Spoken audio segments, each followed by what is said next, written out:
conclusion n'est pas obligatoire. Si vous ne la faites pas, vous ne serez pas pénalisé. Je vous la suggère. En fait, la mini-conclusion revient sur ce que vous venez de dire. Vous avez peut-être trouvé ça répétitif.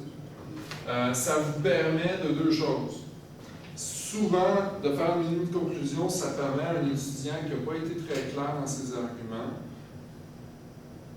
peut-être finalement clair peut-être dans sa mini-conclusion, ça arrive parfois. Puis le correcteur, ce qu'il va faire à ce moment-là, il va dire, OK, mais la mini-conclusion, c'est son argument, puis je vais corriger le reste en fonction de cet argument-là. Donc, ça vous permet de vous réchapper si jamais le reste n'a pas été suffisamment clair. Et puis, ça vous permet de faire un peu plus de mots. Toujours en restant là, la mini-conclusion, vous pourrez réutiliser encore les mots de la question, mais bon. Ensuite, on arrive au deuxième paragraphe. On saute une ligne, hein, on fait un espace, on arrive au deuxième paragraphe. Là, ça va prendre absolument un marqueur d'addition, c'est capital. J'en ai des exemples en bas, là, de plus, ensuite, en outre, de plus, en plus, de surcroît. Donc, vous marquez l'addition, puis on consulte le processus. Vous pouvez faire ça 2-3 fois pour 3-4 paragraphes. Vous pouvez faire 4 paragraphes comme ça. À chaque fois, on va pouvoir dire de plus, ensuite. On va être original à un moment donné, parce qu'on ne peut pas dire de plus 3 fois. Et ensuite, bon, on sort toujours une ligne entre chaque paragraphe et on arrive à la conclusion. Je vais en parler en détail, mais ça va commencer par une réponse qui va être votre point de vue. Puis, puisque c'est un plan par accumulation à un texte, ça va être oui ou non, votre réponse. C'est très important. Est-ce qu'il y a des questions pour le premier plan? Le deuxième plan, c'est à peu près la même chose. C'est à peu près la même chose, sauf que vous allez voir, je vais vous laisser l'étudier en détail, mais vous voyez que là, on est obligé à ce moment-ci d'avoir deux idées secondaires. Parce qu'on compare deux textes. Donc, le premier paragraphe, on peut parler du texte A. Ensuite, on va dire soit un marqueur d'adhésion si vous répondez oui. Donc, de la même manière, le personnage dans le texte B fait telle chose. Ou d'opposition si vous êtes en train de répondre non. Si votre point de vue, c'est un non. Donc, d'opposition, c'est au contraire, François dans Maria Chapdelaine, ceci, cela.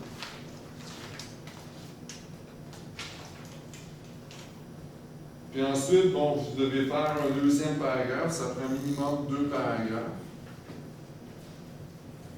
Mais vous pouvez en mettre plusieurs là, avec ce type de plan-là. Et ensuite, on arrive à la conclusion. La réponse, ça va être votre point de vue. Encore, ça va être oui ou non. Parce que dans ce type de plan-là, on est par accumulation. Donc, c'est catégorique que ce soit oui, soit non. Je vais vite, mais avez-vous des questions? On pourra revenir plus tard là-dessus. Thèse nuancée à un texte, vous voyez, c'est à peu près la même chose, sauf que au deuxième paragraphe, le deuxième paragraphe, il débute par un marqueur d'opposition. Hein? Donc, vous allez soit dire oui dans le premier paragraphe et non dans le deuxième paragraphe. Donc, dans le deuxième paragraphe, ça va commencer par au contraire, inversement, par contre. Et ensuite, vous dites le point de vue contraire.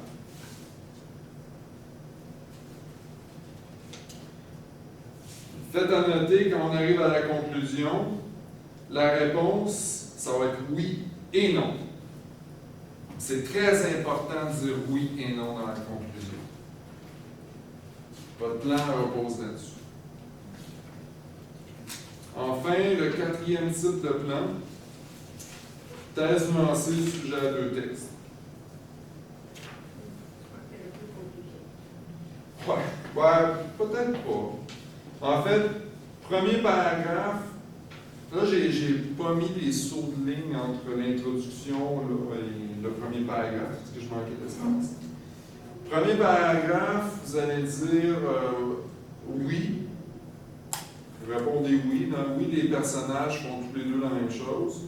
Oui, les mères sont décrites de la même façon. Et à ce moment-là, pas de supposition. Donc, à ce moment-là, votre marqueur à 1.2, ça va être un marqueur d'adhésion. Donc, de la même manière, dans le texte B, la mère est aussi décrite comme ceci, comme cela. Puis ensuite, votre marqueur de relation au deuxième paragraphe, le premier, c'est certain que ça va être d'opposition, puisqu'on est dans une thèse nuancée. Donc, vous allez dire, donc, par contre, puis là, ensuite, vous point de vue contraire. Donc, non, les deux femmes ne sont pas présentées de la même manière. Et puis, forcément, à 2.2, on va avoir un marqueur d'opposition, parce que vous êtes en train de dire non. Dans le type de... Dans le cas de figure que je vous présente. Donc, je vous ai mis un petit résumé à la fin, un petit tableau en résumé, là, qui montre un peu la différence. Là. Faites à noter. Par accumulation, vous voyez, il y a le plan nombre de paragraphes par accumulation 2 et plus. Marqueur de relation entre les paragraphes, c'est toujours d'addition parce que c'est une accumulation. Et la réponse à la fin, ça va toujours être oui ou ça va toujours être non, tout dépendant de ce que vous avez décidé. À thèse nuancée, moi, ce que je vous propose, il y a d'autres façons de le faire, mais je vous propose de faire toujours 2 paragraphes à ce moment-là. Un pour le oui, un pour le non. Entre les deux, ça va être opposition, vu que vous êtes nuancé. Oui, mais non. Et à la fin, dans la conclusion, très important, il ne faut pas oublier de dire que c'est oui et non. Votre réponse, c'est oui et non. Nombre d'idées secondaires par paragraphe à un texte, c'est illimité, comme je vous dis. À 2 textes, je vous suggère de vous arrêter à 2. Mais ça pourrait être différent, là, mais c'est parce que vous comparez 2 personnages. Il faudrait, ou pas 2 personnages, mais 2 textes. Donc, c'est mieux d'y aller en binaire. Mais vous pourriez y aller 2, 4, 6, entre des idées secondaires. Vous pouvez en avoir minimum 2, évidemment, parce qu'il y a 2 textes. Vous pouvez en avoir 4. Ça pourrait être... Mettons, ça pourrait, comme donc, dans un premier paragraphe, je ne sais pas, dans les 2 cas, la mère est maternelle. Les mères sont présentées de la même façon. Dans les 2 cas, ils sont maternels. Bon, première idée secondaire, texte A maternel, texte B maternel. Puis après ça, vous pouvez dire que les 2 sont des femmes fatales. Donc, troisième idée secondaire, c'est texte A fatal, femme fatale. Quatrième, texte B fatal. Puis ensuite, vous pourriez dire, par contre, ils ne sont pas pareils. Puis là, dans le deuxième paragraphe, là, vous dites d'autres choses. Je vous laisse digérer ça à la maison. Mais si vous êtes chanceux, parce que là, je vous ai donné comme pas mal tous les cas de figure. Moi, quand j'ai commencé à donner de l'aide à la préparation des premiers formes, je donnais seulement que le premier. Je disais, prenez ça, arrangez-vous pour prendre ça, puis ça va bien aller. Là, je vous donne les autres, ça vous donne de la flexibilité. J'essaie toujours de faire le premier. C'est pas compliqué à ce moment-là. Bon, continuons. Ça, c'était le plan. J'avais préparé un exercice, mais on n'a pas le temps. Et puis, je vais vous donner l'exemple d'idées secondaires pour le texte qu'on a fait. Je vais aussi aller très vite là-dessus. Donc, vous allez retrouver des idées qu'on avait trouvées dans nos textes là-dedans. Voilà. Vous voyez un type de plan, en fait, d'agencement entre des idées secondaires, et, des idées principales et des idées secondaires. Donc, en faveur, nous, ce qu'on avait trouvé vraiment, c'est les idées secondaires. Vous voyez en gras, c'est des mots-clés. Revenu régulier, logé. Bon, c'est un peu différent de maison, mais on est quand même dans les mêmes affaires. Vous voyez où est-ce que je suis rendu? Vous voyez que ces deux éléments-là peuvent rentrer dans la catégorie du confort matériel. Donc, votre premier paragraphe, ça pourrait être pour le confort matériel. Premier argument secondaire, revenu régulier. Deuxième argument secondaire pour être bien logé. Reste, donc, ça en fait, c'est vos arguments, il reste à mettre la preuve, puis l'explication pour chacun. Ensuite, donc, en faveur, deuxième paragraphe, pour qu'elle soit heureuse, ben, secondaire 1, on a les rêves, pour qu'elle réalise ses rêves. Secondaire 2, pour lui offrir la paix. Puis en défaveur, ben, vous allez recommencer pour appeler Marie si vous en avez pas. Donc, vous avez, bon, vous voyez, je ne dirais pas que c'est une difficulté, hein, mais c'est un petit défi que vous avez, c'est de pouvoir regrouper certains mots-clés dans une catégorie. Des fois, des renommées, peut-être, ça va vous aider à les mettre dans des catégories, puis vous allez créer vos paragraphes comme ça.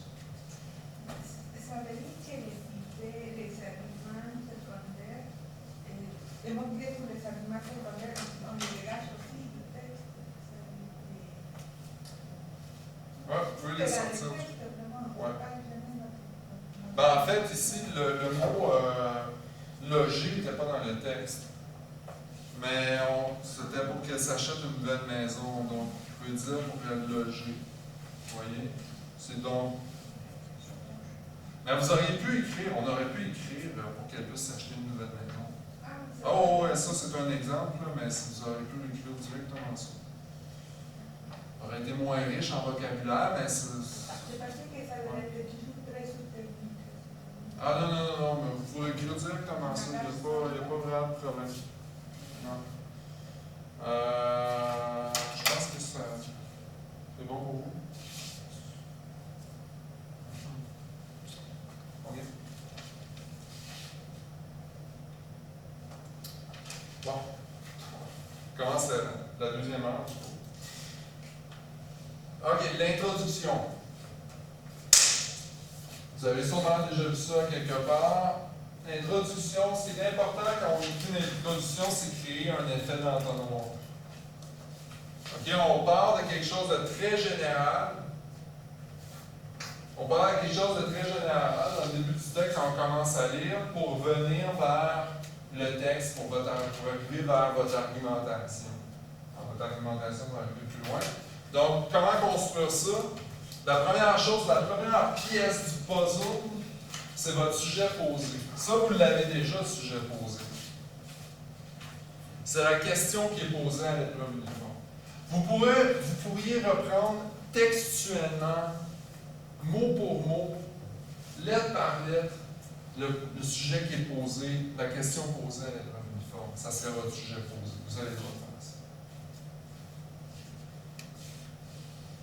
Vous pouvez prendre aussi votre point de vue. Vous avez le choix. Ensuite, alors, comme je disais, elle peut être modifiée ou pas. Peut-on dire que dans le poème Une charogne, Baudelaire insiste sur la laideur? Ça, c'est la question directe. On peut le changer. Dans le poème Une charogne, Baudelaire n'insiste pas sur la laideur, mais bien sur la beauté. Hein, vous pouvez le changer un peu, mais c'est à peu près les mêmes mots. Hein, c'est très important, on ne va pas chercher de synonymes ou quoi que ce soit. Donc, la question posée, on l'a déjà, c'est le point de départ.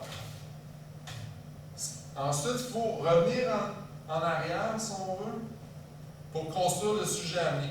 Le sujet amené, c'est quoi? On va partir d'un contexte qui est général, qui va nous amener vers la question posée.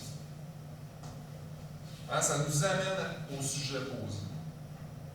Comment on fait ça? Contexte général peut être un thème présent dans la question. Hein, le thème de l'enrôlement, de l'armée, du sacrifice. Vous parlez de ça. Ça peut être un courant littéraire lié à l'œuvre, souvent utilisé pour plugger, comme on dit, des connaissances littéraires, qui ne sont pas essentielles. C'est un mode